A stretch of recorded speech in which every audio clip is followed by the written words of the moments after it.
Hello students, welcome back to my channel. आज हम लोग आपकी वर्कशीट नंबर 10 करने वाले हैं, जो एसएसटी की वर्कशीट है क्लास 7th स्टैंडर्ड की। देखो एक्चुअली में क्या है, ये जो वर्कशीट है आपकी इस बार इंग्लिश मीडियम में ही दी गई थी। ठीक है, मतलब जो इंग्लिश मीडियम के बच्चे हैं, तो हिंदी मीडियम के बच्चों की वर्कशीट ऑफिशियली जो लिस्ट आती है वर्कशीट की उसमें नहीं आई थी।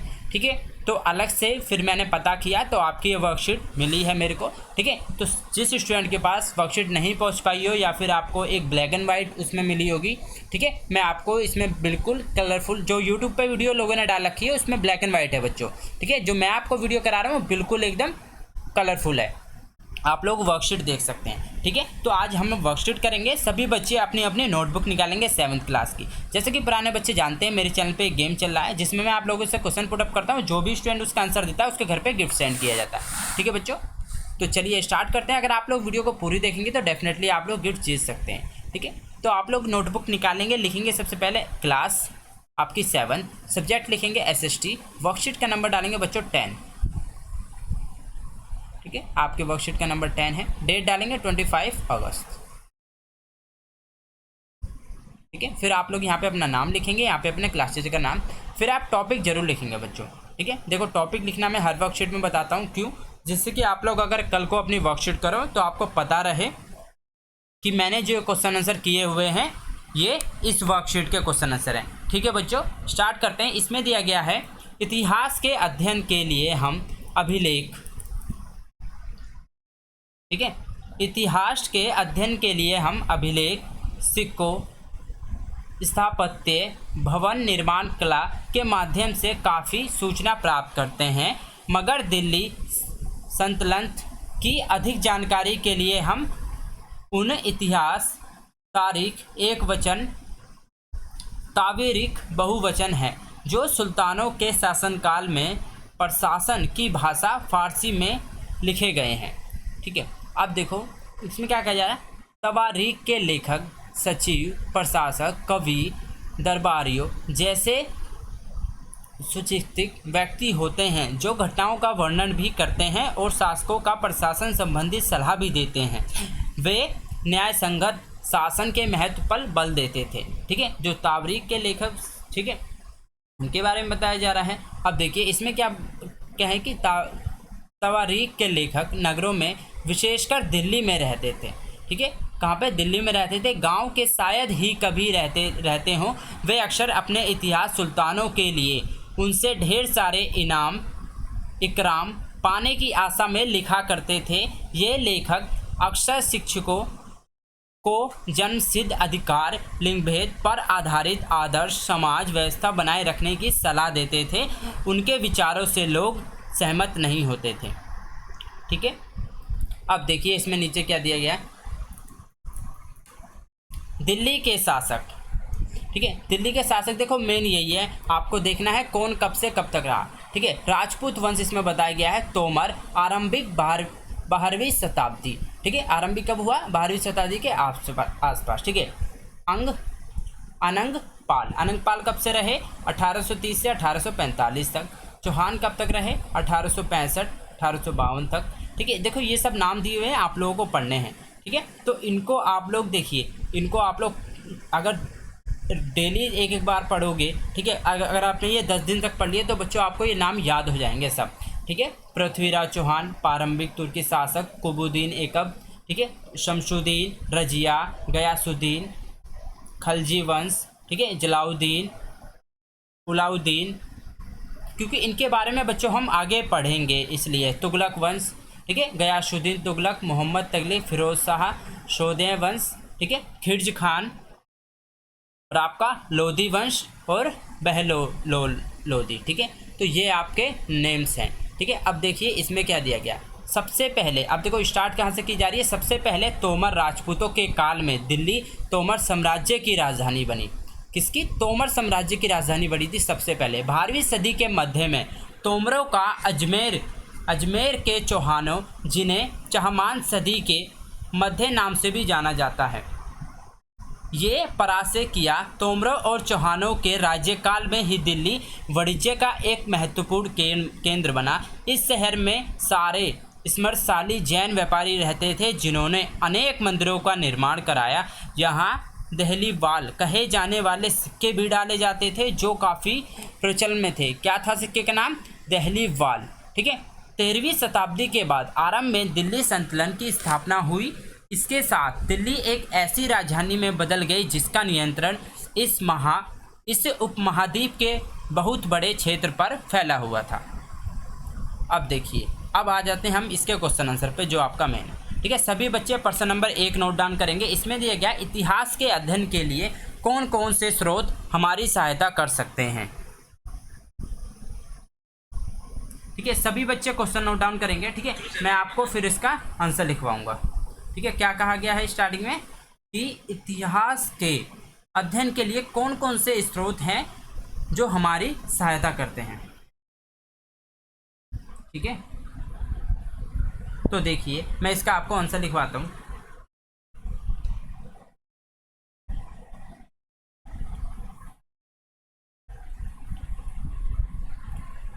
उत्तर 1। ठीक है, अब देखिए, देखो इतिहास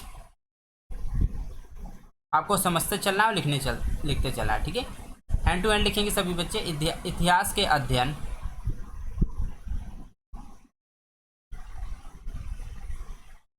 के लिए हम अभिलेख,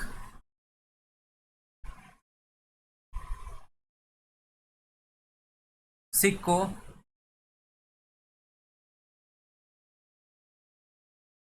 और स्थापत्य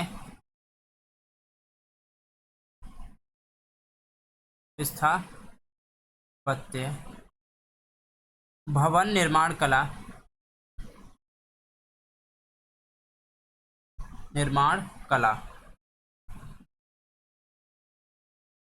के माध्यम से काफ़ी सूचना प्राप्त कर सकते हैं। काफ़ी सूचना प्राप्त कर सकते हैं। ठीक है, तो उन्होंने क्या पूछा था क्वेश्चन कि हमारे लिए, देखिए इतिहास के अध्ययन के लिए कौन कौन से स्रोत हमारी सहायता कर सकते हैं। ठीक है, तो हमारी क्या सहायता हो सकती है इतिहास के अध्ययन से? हम क्या कर सकते हैं? सिक्कों, स्थापत्य, भवन निर्माण कला के माध्यम से काफ़ी सूचना हम लोग प्राप्त कर सकते हैं। ठीक है, ये आपका उत्तर नंबर 1 था। ठीक है, देखो मैं ज़्यादा बड़े बड़े आंसर नहीं करवाता हूँ, जितना पूछा होता है सिर्फ उतना ही आंसर करवाता हूँ, और आप लोगों को भी यही सिखाता हूँ कि आप लोग एग्जाम में देखो कैसे लिखिएगा।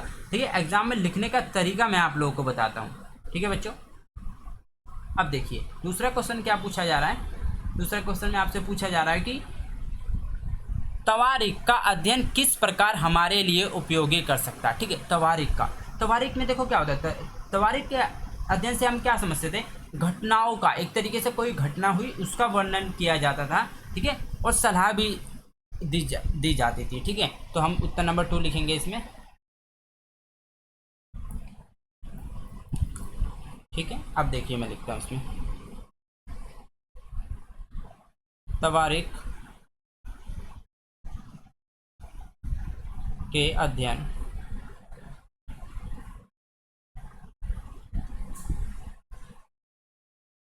से हम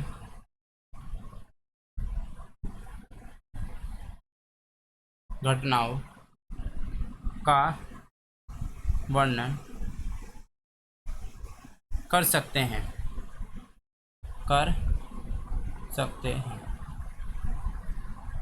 ठीक है, हम क्या कर सकते हैं? घटनाओं का वर्णन कर सकते हैं और शासकों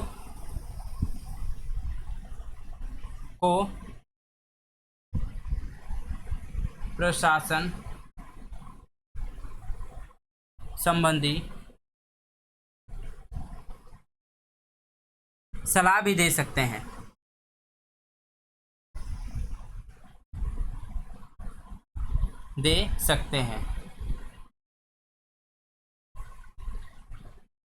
ठीक है, ये आपका उत्तर नंबर 2 हो गया। देखो अब चलते हैं क्वेश्चन नंबर 3 पे। ठीक है, इसमें देखो क्या पूछा है, तवारीख के अध्ययन की सीमाओं का वर्णन कीजिए।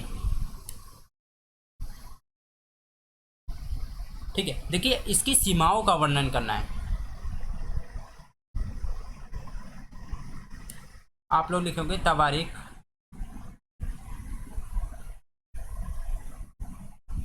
के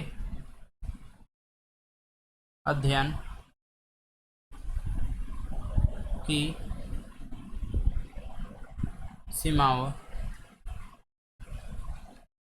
का वर्णन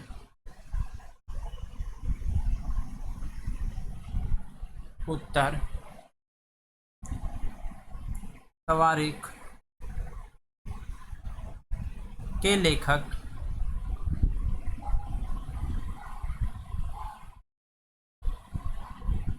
पक्षपात करते थे।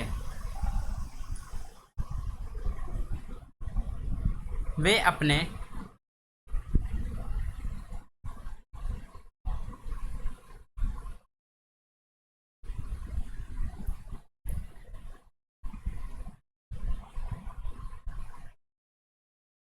सुल्तानों को प्रसन्न करने के लिए ऐसे विचार लिखते थे। वे अपने सुल्तानों को प्रसन्न करने के लिए ऐसे विचारों को लिखते थे।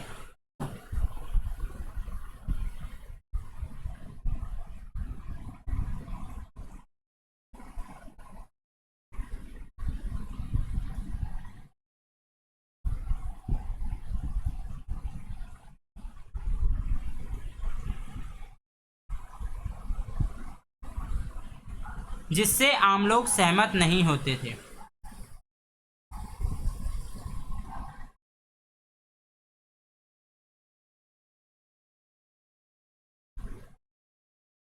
आम लोग सहमत नहीं होते थे।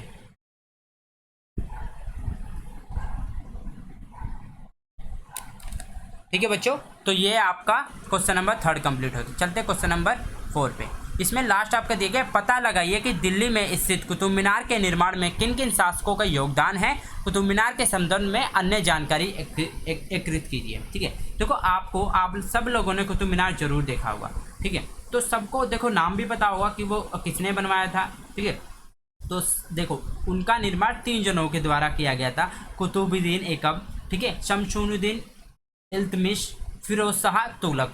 क्योंकि ये कुतुब मीनार सबने थोड़ा थोड़ा कंप्लीट कराया था। ठीक है, सबसे पहले जो स्टार्ट इसकी नींव रखी थी कुतुबुद्दीन ऐबक ने रखी थी।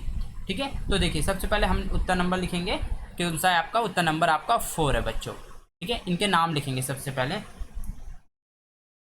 निर्माण, ठीक है, हम लिखेंगे यहाँ पे निर्माण। तो निर्माण में आपके 3 नाम आ जाएंगे। ठीक है, फर्स्ट आपका आ जाएगा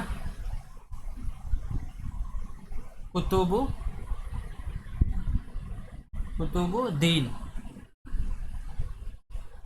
ठीक है, ऐबक, कुतुबुद्दीन ऐबक। ठीक है, सेकंड में अब आपका आ जाएगा शमशुद्दीन। ठीक है, शमशुद्दीन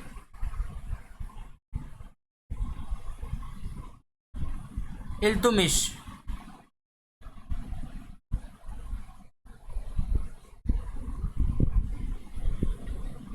ठीक है, थर्ड आपका हो गया फिरोज शाह तुगलक।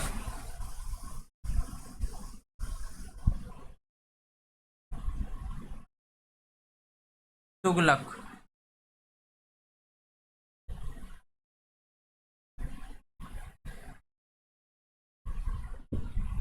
ठीक है। अब देखो थोड़ी सी जानकारी दे देते हैं इसके बारे में। आप लिखेंगे ये है दिल्ली में है, दिल्ली में है। ठीक है, ठीक है, यह है सबसे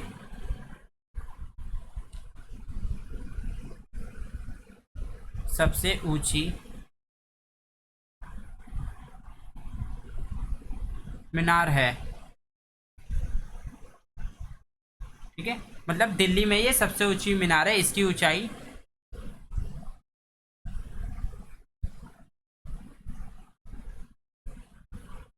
कितनी है? 72.5 मीटर है।